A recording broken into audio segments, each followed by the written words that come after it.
Et salut les gens, c'est Scorpio et on se retrouve aujourd'hui pour une nouvelle vidéo sur Diablo 3. Alors aujourd'hui c'est un peu différent, on ne va pas aller tuer des mobs en masse avec notre ODH. On va d'abord commencer par une toute petite vidéo de présentation du build pour, pour les gens qui ne connaissent pas Diablo 3 bien sûr. Pour que vous ne soyez pas perdus lorsque je vous montrerai mes failles en T6 ou des failles sup. Alors, dans cette vidéo on va vous montrer les skills et le stuff. Qui n'est pas encore fini d'ailleurs, et on ira un petit peu en faille voir ce que ça donne pour vous montrer un petit peu. Alors on va commencer tout de suite par les skills. Tir de repli en principal. Pourquoi? Pour régène la haine à fond. Repli offensif permet de régène 7 points de haine sur 725, c'est énorme. Par exemple vous faites ça, 7, 14, hop 21. Vous avez 21 points de haine en 1 seconde et demie, avec une vitesse d'attaque de... Où elle est? 2,22 attaques par seconde. La régène de haine est juste gigantesque. J'ai pas précisé, on est sur le patch 2.1.2, donc avec les nouveaux changements du maraudeur qui ont rendu le l'UTH complètement OP. Il va être sûrement nerf, mais bon, on va pas le souhaiter, hein, vu que c'est ça qu'on joue. Ensuite, ben, bien sûr, les sentries.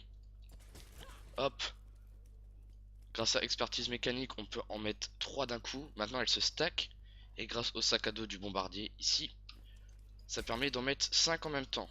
Donc il faut attendre, il y a un CD de 8 secondes.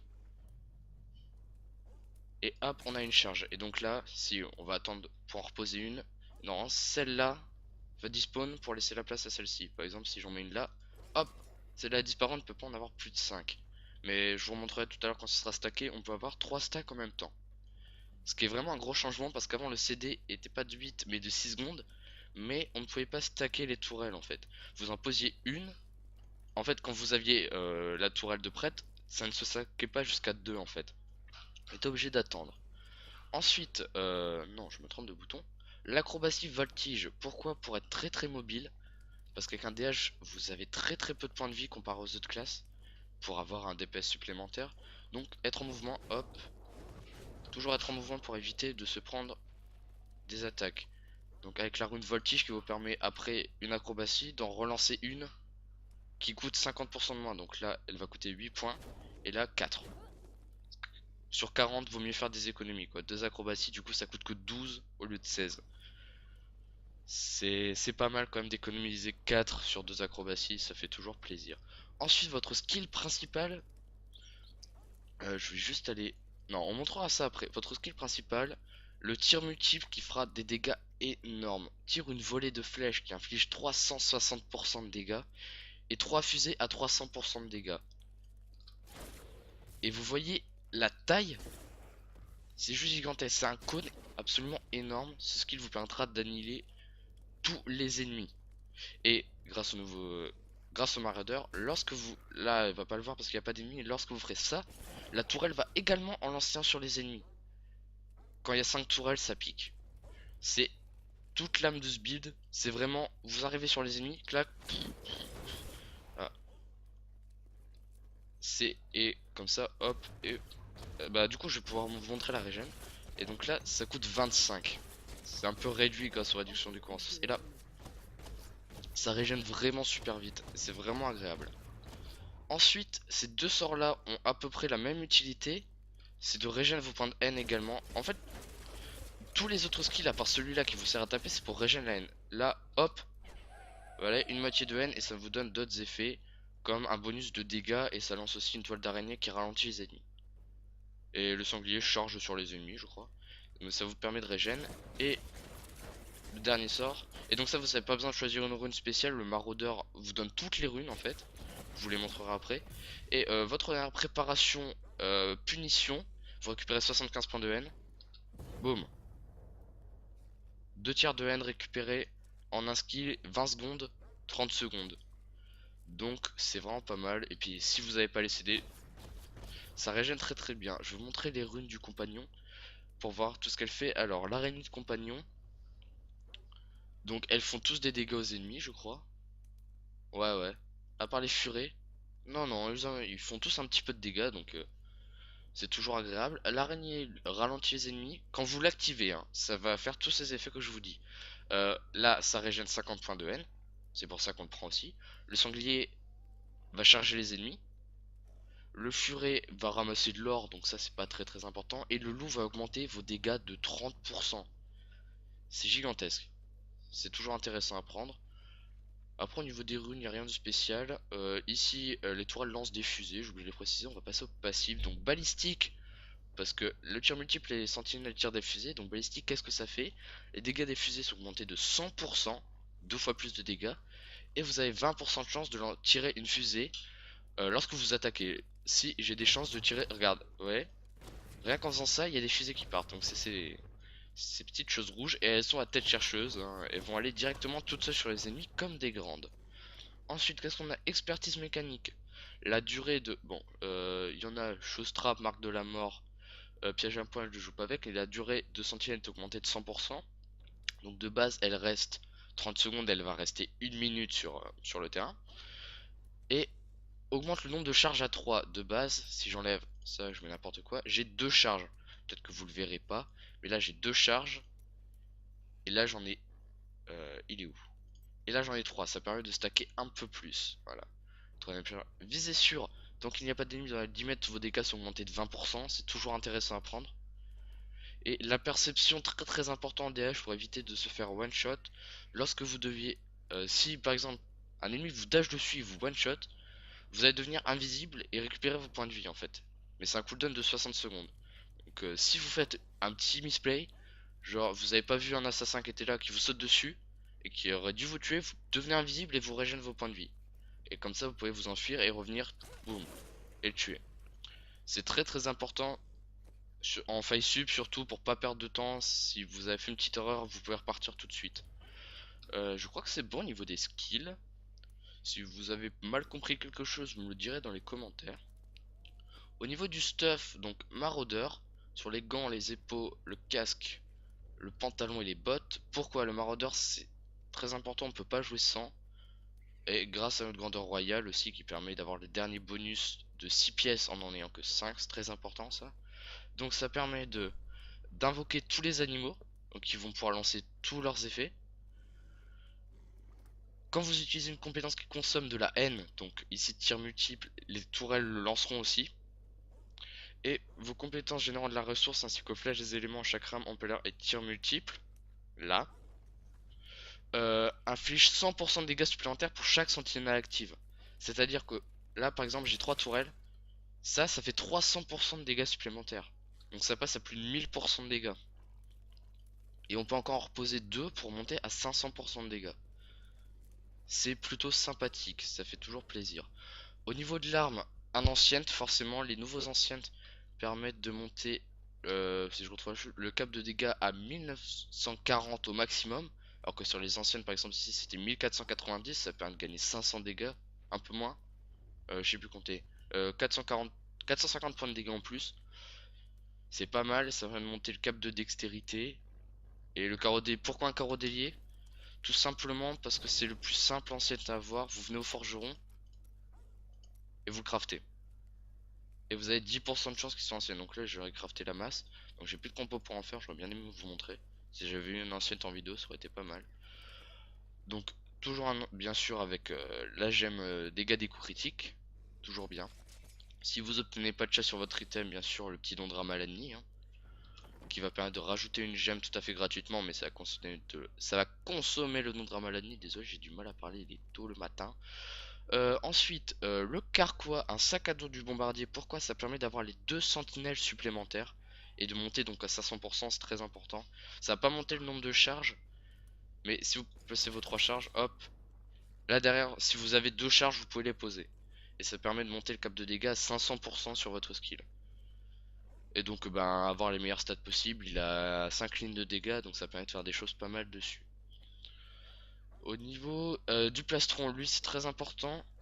Donc essayez d'avoir dégâts de feu. C'est le seul plastron qui fait des dégâts de feu, donc c'est toujours bien à prendre parce qu'on attaque en dégâts de feu. Là, vous voyez, dégâts de feu. Et réduit le coût en ressources des compétences qui infligent des dégâts de feu de 25%. Donc ça réduit d'un quart là sur 25, ça fait, je sais pas, 6 points de haine en moins. C'est toujours sympa à prendre. Au niveau de la ceinture hors du crime, bien sûr, dégâts des coups critiques 50%. Là je suis à 46, mais il faut que j'en ai une nouvelle. C'est la ceinture qui fait le plus de dégâts, mais qui a en contrepartie le moins de robustesse. Mais bon, nous sommes des haches, normalement il y a quelqu'un pour nous protéger. Donc on va pas s'attarder là-dessus. Les brassards, euh, on- il y a plusieurs possibilités. Moi j'ai pris des frappeurs stables parce que j'ai ça. On peut prendre des fortes poignes, des lacunis, comme vous voulez. Donc 2 dégâts de feu, de la dexté, de la vitesse d'attaque, des chances de critique. D'ailleurs il me manque 1% de vitesse d'attaque, mais c'est pas grave. Donc ça c'est vraiment pour apporter un DPS supplémentaire. L'anneau, donc l'anneau de grandeur royale. Non, j'ai des stats qui sont pas trop mal dessus. Dextérité, vitesse d'attaque, dégâts des coups critiques. La chasse, très important, je parlerai des gemmes légendaires après. Et réduit de 1 le nombre d'objets nécessaires pour bénéficier du bonus d'ensemble. Du coup, ça me permet sur le maraudeur. Normalement, on devrait avoir le plastron, mais ça nous permet de l'enlever pour mettre le pourpoint de cendre. C'est très intéressant. Et au niveau de l'amulette et de l'anneau, pour l'instant, c'est pas ça que je devrais avoir, mais pour l'instant, j'ai que ça. Donc, l'ensemble, la marche sans fin. Donc, essayer d'avoir les meilleurs stats dessus. L'avantage de la rose des vents, qui est l'anneau, c'est qu'elle a 5 lignes. Ça permet d'avoir des bonnes stats plus la chasse. Et donc en bonus vous avez 50% de dégâts critiques. C'est toujours bien à prendre. Normalement je devrais mettre une sauge pour avoir les pourcents élémentaires. Et une amulette des flammes infernales pour en multi avoir élimination des faibles. Qui est là. Les dégâts contre les ennemis ralentis ou glacés sont augmentés de 20%. Au cas où il y a un autre DH qui est dans la partie et qui joue avec les tourelles refroidissantes. Ça va faire un cône de refroidissement et donc ça va activer l'élimination des faibles. Et moi vu que je joue avec la feu, j'ai pas d'intérêt en solo à l'avoir. Donc pour l'instant je reste là-dessus, il me faut vraiment une pierre de Jordanie pour augmenter mes dégâts élémentaires. Pour l'instant on est là-dessus. Donc au niveau du stuff, là ça donne dextérité 9568. Donc c'est pas dégueu. Ça fait du 2 46 000 dégâts pas élémentaires. Je vous montrerai le dégât élémentaire après. Bon en robustesse on est très petit. C'est du 4 375 000. C'est vraiment très faible. En En tourment 6 vous faites pas one shot, vous faites two shot. Et par contre en faille supérieure, dès que vous commencez à monter au-dessus de 30, un ennemi vous touche, vous êtes mort. C'est à peu près ça le concept. Donc c'est vraiment le but, c'est de rester derrière, vous posez vos tourelles. Et dès qu'il y a un ennemi qui s'approche, même qui n'a pas l'intention de vous taper, vous barrez. C'est vraiment très important de rester derrière et de laisser les autres, donc soit un tank, soit les féticheurs, aller au contact. Vous devez absolument rester derrière pour pas mourir. Parce que si vous mourrez, ça pénalise toute la team sur la résurrection. À chaque fois que quelqu'un de la team meurt, c'est 5 secondes en plus sur la résurrection. Donc, vraiment pas aller faire de bêtises parce que ça va pénaliser l'ensemble de votre team. Après, donc, au niveau de ces stats là, donc, qu'est-ce que. J'ai pas de dégâts aux élites parce que, oui, la pierre de Jordanie permet de faire 30% aux élites aussi, c'est toujours sympathique. Attaque par seconde de 22, augmentation de la vitesse d'attaque 50%, c'est pas trop mal grâce à. Il y a plein de stuff qui en donne. Dégâts. Là, c'est les deux stats les plus importantes. 45% de chance de critique. C'est à peu près un demi. Il faudrait que j'en ai un peu plus. Mais je crois que j'en ai pas là-dessus. Ouais, c'est pas à fond. Il en manque 1%. Puis je crois quelque part d'autre aussi. J'en ai pas sur cet anneau là. Donc je suis pas encore au 50%. Et ça, c'est important. Dégâts des coups critiques. 557% en fait. Un coup critique, si vous avez 0% de dégâts des coups critiques, ça va faire comme une attaque normale. Là, si je fais un coup critique, ce sera 557% plus puissant. C'est énorme. Ensuite, réduction du temps de recharge, il m'en faudrait, mais j'en ai pas encore. Et là, c'est vraiment important. Dégâts de feu, je suis quasiment 60%. Et ça me fait en dégâts de feu. Donc, c'est-à-dire les dégâts que vous allez infliger en réalité aux ennemis. Pour une attaque à 100%, c'est du 3 254 000. Sachant que cette attaque fait 360% de dégâts. C'est du. C'est du 3254 à 360%. C'est plutôt pas mal. Dégâts de sentinelle, faut en avoir. Dégâts des tirs de repli. Parce que c'est la seule compétence qu'on a qu'on peut avoir sur le pantalon. Et tir multiple, parce que c'est avec ça qu'on va jouer, donc 40%, il faudrait que je monte à 45%. C'est sur le casque que j'en ai pas assez. Après, c'est à peu près tout à dire au niveau des stats. On va passer au parangon et après on va aller voir un petit peu ce que ça donne contre des ennemis. D'ailleurs, j'ai un point que j'ai pas mis. Donc au niveau du parangon, en caractéristique, mettre dextérité et mettre la vitesse de déplacement qui vous manque pour arriver au 25%. Pourquoi je ferme? Et après si on full dextérité ça fait plus 555, c'est pas mal. En attaque, chance de critique, dégâts critiques. Et après vous passez à la vitesse d'attaque. Et si vous pouvez, la réduction de temps de recharge après, mais pour l'instant j'ai pas assez de niveau, je suis niveau 476. Pour avoir tout à fond c'est niveau 800. Je suis pas encore. Défense, de toute façon ça vous aidera pas grand chose, parce que de toute façon vous faites one shot, mais bon en T6 c'est toujours intéressant à voir. Des résistances, des points de vie, de l'armure, la régène ça sert absolument à rien. Vous faites taper beaucoup, vous perdez vos points de vie beaucoup trop vite pour pouvoir régène. Donc de la réduction du coût en ressources, de la découverte d'or, et puis de la vie par coup qui ne vous servira à rien. Je pourrais mettre des dégâts de zone, mais j'ai jamais essayé de tester les dégâts de zone et j'ai vraiment pas confiance. Donc on va partir quelque part et on va tester un petit peu ça. Et après ce sera la fin de cette première vidéo. On va aller où? La hauteur du nord ça me paraît bien. Je vais vous montrer un petit peu ce que ça donne. Donc on est en T6, la difficulté maximale du jeu. Si on compte pas les failles sup. Donc c'est la difficulté maximale, hein. On ne peut pas monter plus haut pour l'instant, peut-être plus tard. Mais en gros là vous arrivez. Les ennemis. Les ennemis. Où êtes-vous? D'accord. Très bien. Mais vous êtes où? Ah voilà. Là hop. Donc là pour l'instant il n'y a pas beaucoup de tourelles, c'est pas de dégâts. Mais vous voyez ça c'est un ennemi en T6 qui est censé avoir beaucoup de points de vie. Hop. Voilà ils sont déjà décédés. Et là juste les regardez juste avec les fusées. C'est la difficulté maximale. Ce build est une tuerie. J'aimerais bien vous trouver des élites pour vous montrer un peu ce que ça donne. Ah, ça c'est du one shot. On est en difficulté maximale. Ce build est absolument OP. D'ailleurs le DH en général est OP depuis le patch. Il n'y a pas des élites qui traînent. S'il n'y a pas d'élite c'est pas grave, mais vous voyez un petit peu ce que ça donne. Donc là dès que vous voyez un ennemi, tourelle, bon lui on va le laisser. Dès que vous voyez un ennemi, tourelle, flèche multiple, il est mort. C'est à peu près ça le concept. On va changer de zone. Parce que là il y a à peu près personne. On va aller là. J'aimerais vous montrer un petit peu ce que ça donne contre des élites quand on bosse les 3 tourelles d'un coup et qu'on spam la flèche multiple. D'ailleurs en T6 c'est même pas du spam vu que 1 ou 2 ils sont morts. Donc, hop. Et là du coup sur des zombies comme ça qui n'ont pas beaucoup de passifs, vous avez même pas besoin de reposer vos tourelles. Parce que leurs bonus elles sont quand même actifs sur le terrain. Donc vous avez les bonus de là 200% vu que j'en ai posé 2. Vous avez quand même le bonus. Hop. Et s'il y a un ennemi qui vous embête, par exemple, imaginons là il y a un ennemi qui vous... Hop. Après cette prise ça dans la tronche. Et là on régène. Voilà donc je suis déçu de pas avoir trouvé d'élite, c'est un peu dommage. Mais là vous voyez qu'on... Voilà. Et au niveau des dégâts que ça fait en coup critique, la flèche multiple t'as du 100 millions. Et le tir de repli qui est même pas de l'élément qu'on a des bonus peut taper du 30 millions. Donc au niveau des dégâts c'est pas mal. Donc je pense qu'on va se laisser là pour cette vidéo. Donc il y aura d'autres vidéos sur Diablo 3, on fera des failles sup. Mais pour l'instant c'était juste une présentation générale du build. Donc si vous avez des questions dans les commentaires, bien sûr, toujours.